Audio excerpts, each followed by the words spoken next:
Hi there to our A-level history students. As you can see, this video is going to be related to Unit 3, which is Civil Rights in the USA. And what we're going to think about is Native American civil rights in the Gilded Age period. When we say the Gilded Age period, remember, we mean approximately, so circa, from between the years 1875 to 1895. So when it comes to Native Americans, that principally means about the Dawes Act. This will help you primarily with Section A of your exam, which is the evaluation question, because the Gilded Age is one of those periods of time that you could be asked about, and you would have to judge which of the two passages you're given is most convincing about that particular topic for this particular time.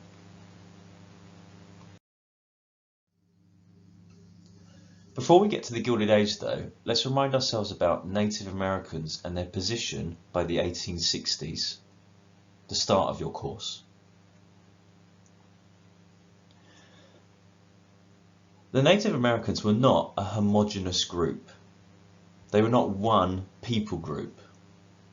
They were split into various different tribes, and you can see some of the approximate locations of these tribes prior to European contact. If you remember, we said that these tribes could often be at war with one another. They might have slightly different cultures, different languages. And so it's tricky to not speak of them as one group, because although we are going to, they weren't. They were separated into different tribes, and these tribes did not show much unity between one another necessarily.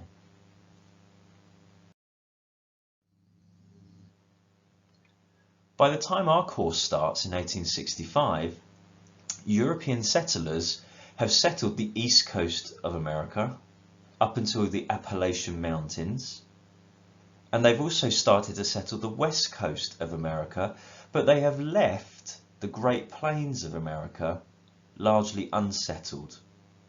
That's because it's seen as really inhospitable, and it's not desirable to live there because life would be tough.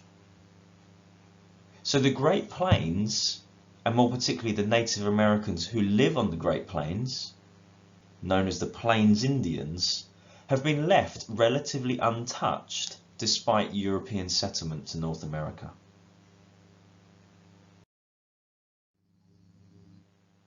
However, our key point is this: by the 1960s, the Plains Indians still lived relatively untouched by European immigrants, but our course starts as this begins to change.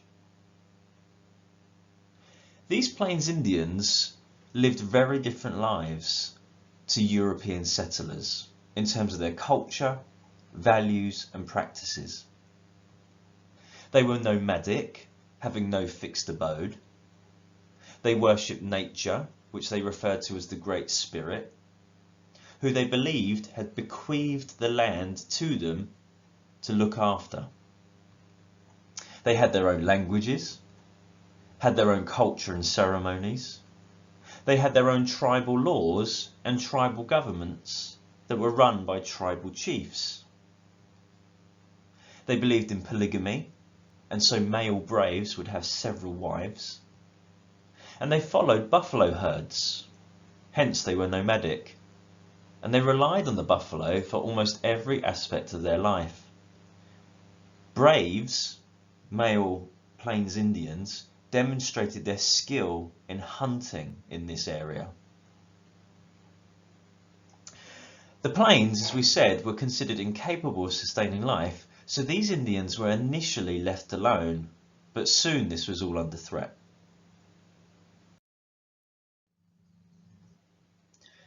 So our first question is this: what changes in the years 1860 to 1887? Well, firstly, there is Westford Expansion. What we mean by this is European immigrants start venturing onto the plains of America looking to settle it. And previously they have not done this. Partly this is because of a belief in manifest destiny, which encouraged settlers onto the plains because they believed that God had given them this land, America, which they would then settle and populate. This is in conflict with this concept of the Great Spirit that the Native Americans held. And B, we also know that in 1862 the Homestead Act was enacted by the US government, and 20,000 white settlers were given land on the plains to encourage people to move there. The impact of this is that some tribes started to make treaties. They handed land to the US government, recognizing that they could not stop this, particularly because the US Army and their weaponry could not be fought against. Many Native Americans started to go hungry and began to starve on these reservations that were created because they were not able to access food as they usually could. And so from 1862 to 1868 there are a series of conflicts known as the Plains Wars between Native Americans and the US Army at this time as these plains are settled.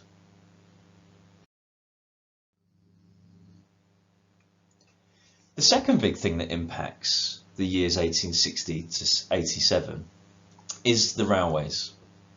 There was always a desire to develop a coast-to-coast network running from the east coast to the west coast of America. In 1869, for instance, the Union Pacific Railway was completed. The impact of this is that rail companies encouraged settlers to the plains to help build these railways. So the land that they were given to lay track on, they also encouraged people to come and live and work there. So more people started to settle the plains where the Plains Indians lived. Secondly, the rail lines disrupted buffalo herds, which means they were difficult to follow. And also the rail lines brought buffalo hunters to the plains, so that the southern and northern buffalo herds are almost completely wiped out by the late 1880s. Therefore, this dependency of the Plains Indians on buffalo herds severely affected their food supplies and their way of life.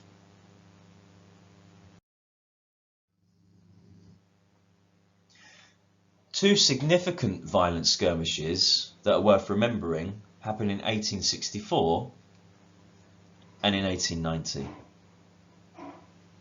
In these two instances, at Sand Creek and at Wounded Knee, the US cavalry attacks undefended, starving Native Americans, killing men, women, children and the elderly. In the right-hand picture you can see a mass grave with the soldiers there taking a photo of their kill. The situation of these Plains Indians, therefore, was increasingly dire in the late 19th century.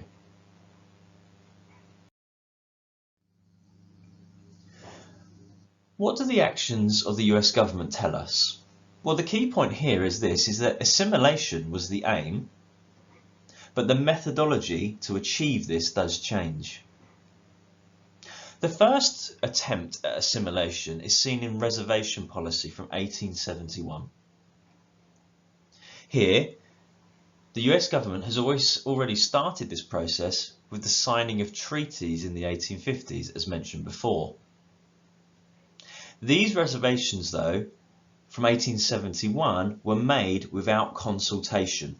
There was no treaties now, they were imposed on Native Americans.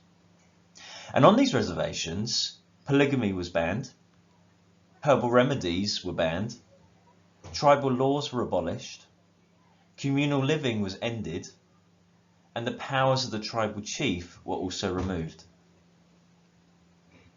Lastly, Native American children were also sent to off-reservation boarding schools so they could be taught, essentially, white American culture.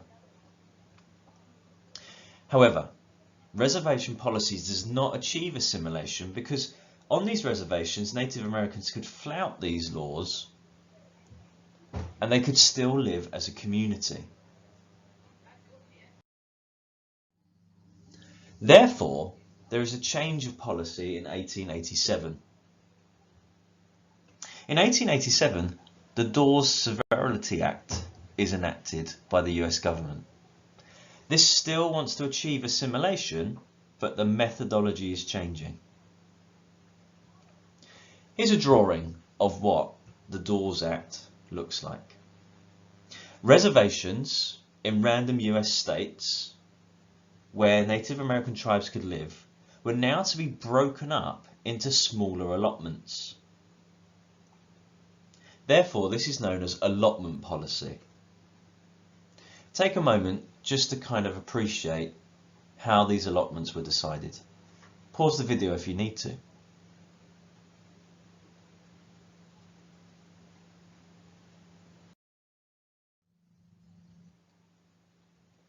The Dawes Act, therefore, divided reservations into allotments, hence the term allotment policy, and this turned Native Americans into landowners and citizens after 25 years. 160 acres were given as farming land per family unit, or 320 acres of grazing land per family unit. Land was to be given to the male head of the family, and any unallotted lands that were left over could now be sold. If you're an orphan or single, you would also get land, but this would be a smaller amount. This was then extended to the 5 civilized tribes of Oklahoma through the Curtis Act in 1898.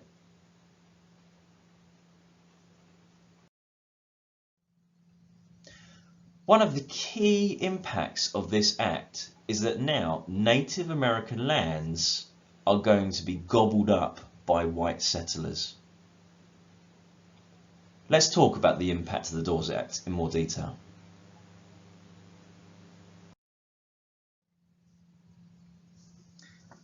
The Dawes Act had some severe impacts on Native American tribes, therefore. Firstly, well, life on reservations was already tough because the Native Americans were given land that was poor and difficult to farm. At the same time, government subsidies, so federal aid, was often insufficient and it was often cut when other priorities emerged. So already Native Americans were in a poor position. Allotments was much the same. Most Native Americans could not adapt to farming, and so their allotments ran into kind of debt or disrepair, and so they had to sell their allotment to white settlers and return to reservations. With this money, for those who sold it, many Native Americans squandered it because money was not a concept they were familiar with. That led them to fall into poverty, and also it led them to fall into addiction as well. So as said, after selling up, they returned to reservations.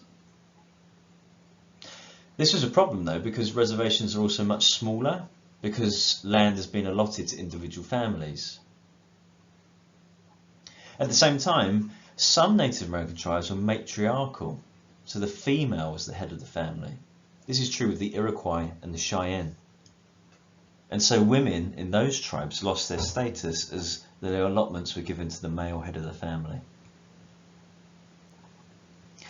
The culmination, really, of the US government's involvement with Plains Indians is seen in Wounded Knee, therefore, where a member of the Sioux tribe described how a people's dream died there.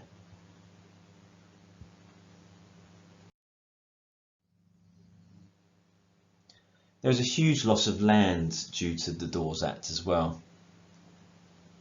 As you can see here, by 1900, only 78 million acres of land that Native Americans had remained, and that was down from 150 million acres 13 years previously. Not just due to the Dawes Act, but due to Native American policy in general, approximately only 100,000 of the 240,000 Plains Indians actually remained. What we mean by that is they died. Therefore, we can say this: Native Americans, and particularly Plains Indians, were condemned to being a people without an identity and a people who were living in the direst poverty.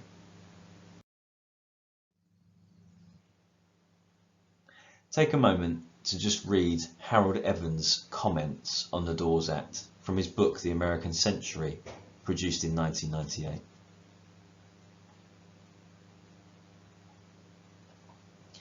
The key here is Harold Evans says this: it was ironic that in a democratic society, nobody actually listened to what the Native Americans wanted. There was no involvement of the Native Americans themselves in federal policy. They were to be assimilated despite their wishes and desires. And so, as he says, instead of democracy, they got oppression. Some historians have said that actually the Dawes Act was a step forward because it improved the rights of Native Americans by offering them citizenship. And it also offered them the ability to change to being landowners. Those historians tend to be in a minority. Many see the Dawes Act as a continuation of abuse by the federal government because it was not what the Native Americans wanted, and so either the government were ignoring them or just did not understand them. And even though they did get citizenship after 25 years, it meant little in practice. Many Native Americans didn't understand what that meant and what laws were there to protect them, and many experienced discrimination, particularly in voting. And it's also a continuity from what went before, because it just continued this determination to assimilate rather than to self-determine their future.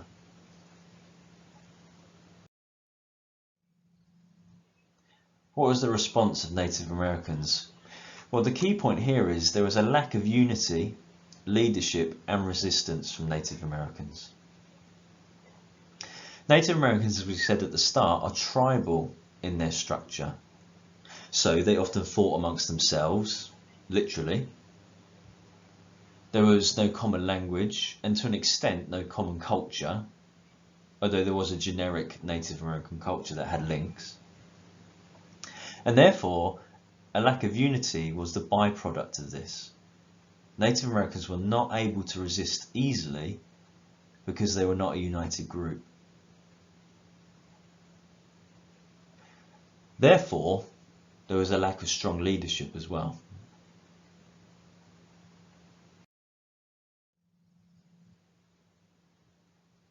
There was some resistance though. Firstly, in the form of violence. We've mentioned about the Plains Wars of 1862 to 68, and also the famous Battle of Little Bighorn in 1876, where General Custer and about 200 of his cavalry unit were killed by a Native American tribe. In fact, it was this event that made many in America realize reservation policy was not working. There was some use of the courts. This is outside the Gilded Age now, but I think it's still relevant. In 1902, the Cherokee challenged Congress's right to deny them their rights, in the case Cherokee versus Hitchcock. And then in 1903, in the case of Lone Wolf versus Hitchcock, Lone Wolf being a Kiowa chief, the Medicine Lodge Treaty terms were challenged because they'd been broken by the government and ignored. It was this decision though, Lone Wolf versus Hitchcock, where Native Americans were described as ignorant and dependent, and the US government were allowed to break treaties legally. In fact, this is what the court actually said in that judgment. Take a moment to read it.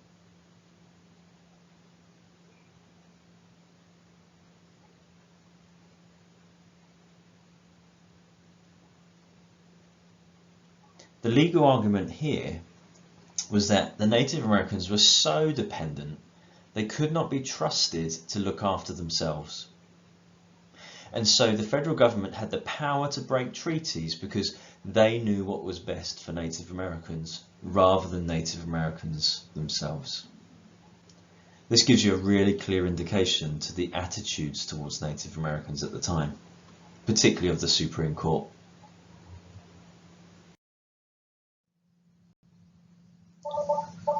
The last example of a lack of response or some response to the Dawes Act and the Gilded Age is summed up in this picture. The constitution of the state of Sequoia, which you can see drawn on a map there next to Oklahoma. In 1905, the Muskogee Convention was held, and this was led by the 5 civilized tribes of Oklahoma. And they proposed creating the state of Sequoia. They wrote a constitution, and at this convention, most of the tribes voted in support of this. Their own state where they could live as they wished. This was rejected by Congress completely, and the Oklahoma Territory and the Indian Territory were combined to form the state of Oklahoma as we know it today. For those 5 civilized tribes, approximately 100,000 families were allotted lands, and about 2 million acres of Indian land was opened up to white settlers again. We've come to the end of our video about Native Americans in the Gilded Age. If you need to, pause the video and have a look at these 10 questions to see if you can remember some of the things we've discussed.